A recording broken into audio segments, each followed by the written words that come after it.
pasas ka pa sa labi.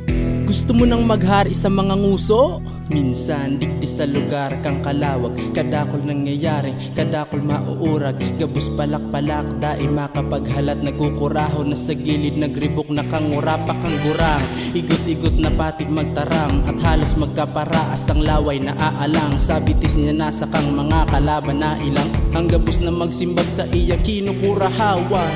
Bantay, ang sabi kang maurag, dai magparapasaway. Pagtaram tarsikan laway, takong sinsay ang maray. Dapat mo yang bantayan, takong sinda maglamang. Ika ang naanggutan hanggang nagawat na siya. Siya naman ngunyan padaog, dainan na mamasa pinipirit buayahon sa kanto. Siya masyutingon ngunyan mayo nasa klupa, sabay-sabay tangkurahawan nagurang buaya.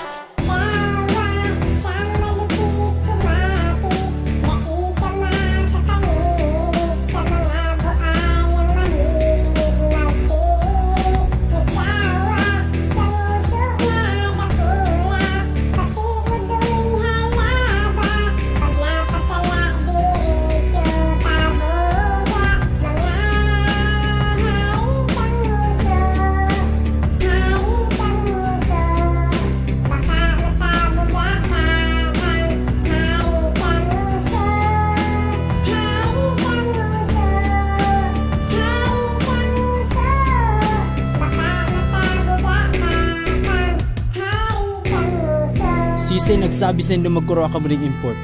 Dayang pwede sako, pwede, kinguso. Nang sagang patal mga kalaban na nahuri, ilang-ilang ang shortcut ngunyan dai na makaagi. Siya daan nagagawa, ang dila abot sa baba, ang uso niya nahalaba, biglang nakakahawa. Gabusin da takot na magdukot pa sa imo na magbantay ning haranihon. Biglang maluwas ang siko sa idol mo, nagurang naaadap mo na ang daya na dai mo matanggal, nagugurang ka ng buaya. Nakahalang kaw ka man lang, yan lang ang tanging lamang. Natawa magpakaseryoso, puro duros ka man lang. Sarang taong nagahatod sa imo sa kahambugan, na dai mo iriribay pareho kamugatulan. Pero pagabot kang aldaw na gusto ko naman magtira, ay huri na ang gabos na singudoy naghagad bula. Diniritso sa laksak, tain na agi niya sa pwersa, ngunyan aram mo na diskarte kang mga buaya.